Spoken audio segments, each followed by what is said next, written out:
ನಮ್ಮ ಫ್ರೆಂಡ್ಶಿಪ್ ಸಿಂಬಲ್ಗೆ ನಾನು ಹಾಕಿಸ್ಕೊಂತ ಇದೀನಿ ಟ್ಯಾಟೂ. ಆ ಟ್ಯಾಟೂ ಯಾವ ತರ ಕಾಣಿಸುತ್ತೆ ಅಂತ ಹೇಳ್ಬಿಟ್ಟು ನೀವು ನೋಡ್ಬೇಕು ಅಂದ್ರೆ ಕೊನೆವರೆಗೂ ಈ ವಿಡಿಯೋನ ತಪ್ಪದೆ ನೋಡಿ. ಎಲ್ಲರಿಗೂ ನಮಸ್ಕಾರ. ನಾನು ಹಾಕಿಸ್ಕೊಂತಿರೋದು ಫಸ್ಟ್ ಟೈಮ್ ಟ್ಯಾಟೂನ. ಆದ್ರೆ ನನ್ನ ಫ್ರೆಂಡ್ಸ್ ಬಂದ್ಬಿಟ್ಟು ಆಲ್ರೆಡಿ ಅವ್ರು ಹಾಕಿಸ್ಕೊಂಡಿದ್ರೆ, ಹಾಗಾಗಿ ಅವ್ರಿಗೆ ಅಷ್ಟೇನು ಅನ್ಸಿಲ್ಲ. ನಂದಂತೂ ಪ್ರಾಣ ಹೋಗಿ ಬಂತು ಅಂತ ಹೇಳ್ಬೋದು. ಯಾವ ತರ ಡಿಸೈನ್ ಅಲ್ಲಿ ಟ್ಯಾಟೂ ಹಾಕಿಸ್ಕೋಬೇಕು ಅನ್ನೋದು ಡಿಸೈಡ್ ಆಗಿತ್ತು, ಆದ್ರೂ ಕೂಡ ತುಂಬಾ ಕನ್ಫ್ಯೂಷನ್ ಇತ್ತು. ನಾವ್ ಯಾವ ತರ ಟ್ಯಾಟೂ ಹಾಕಿಸ್ಕೋಬೇಕು ಅನ್ನೋದು ಫೈನಲೈಸ್ ಆಯ್ತು. ಅದಾದ್ಮೇಲೆ ಒಂದು ನಿಮ್ಮ ಸಾಮಾನಿಗೆ ನೀವೇ ಹೊಣೆ ಅಂತ ಅಂದ್ಬಿಟ್ಟು ಒಂದು ಅಗ್ರಿಮೆಂಟ್ ಸೈನ್ ಮಾಡಿ ಅಂತ ಹೇಳಿದ್ರು. ಮನ್ಸಲ್ಲಿ ತುಂಬಾನೇ ಭಯ ಇತ್ತು, ಆದ್ರೂ ಕೂಡ ಸೈನ್ ಮಾಡಿ ಕೊಟ್ವಿ. ಯಾಕೆ ಅಂತ ಅಂದ್ರೆ ಫ್ರೆಂಡ್ಶಿಪ್ ಅಲ್ಲಿ ಇಷ್ಟು ನಡೀತದೆ ಅಂತ.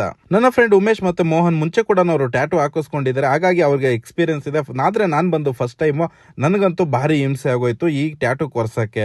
ಫಸ್ಟ್ ನನ್ನ ಫ್ರೆಂಡ್ ಆದ ಮೋಹನನ್ ಕಳಿಸ್ದೆ, ಅದಾದ್ಮೇಲೆ ಉಮೇಶನ್ ಕಳಿಸ್ದೆ, ಅದಾದ್ಮೇಲೆ ಲಾಸ್ಟ್ ನಾನು ಹೋದೆ. ಯಾಕಂತಂದ್ರೆ ನೋವು ಆದ್ರೆ ನಾನು ಕೊರ್ಸಲ್ಲ ಅಂತ ಫಸ್ಟೇ ಹೇಳಿದ್ದೆ. ಅವ್ರ ಮುಖದಲ್ಲಿ ಇವನ್ ಎಲ್ಲಿ ಕೊರ್ಸ್ಕೊಳಲ್ಲ ಅಂತ ಅನ್ಬಿಟ್ಟು ನೋವು ಆದ್ರೂ ಕೂಡ ತೋರ್ಸ್ಕೊಳ್ಳಿಲ್ಲ. ಕೊನೆಗೂ ಬಂದೇ ಬಿಡ್ತು ನನ್ನ ಸರ್ದಿ ಟ್ಯಾಟೂ ಕೊರ್ಸ್ಕೊಳಕ್ಕೆ. ನನಗಂತೂ ಭಾರಿ ಹಿಂಸೆ ಆಗೋಯ್ತು ಅಂತ ಹೇಳ್ಬೋದು. ಹಿಂಸೆನೂ ಅನ್ಭವಿಸಿದ್ರು ಕೂಡ ಖುಷಿಯಾಗಿದ್ದೀನಿ. ಯಾಕೆ ಅಂತ ಕೇಳ್ತೀರಾ, ನಮ್ಮ 3 ಜನ ಕೈಯಲ್ಲೂ ಕೂಡ ಒಂದೇ ತರನೇ ಟ್ಯಾಟೂ ಇರೋದ್ರಿಂದಾಗಿ ಇದು ನಮ್ಮ ಫ್ರೆಂಡ್ಶಿಪ್ನ ಸಿಂಬಲ್ ಆಗಿರುತ್ತೆ. ಈ ತರ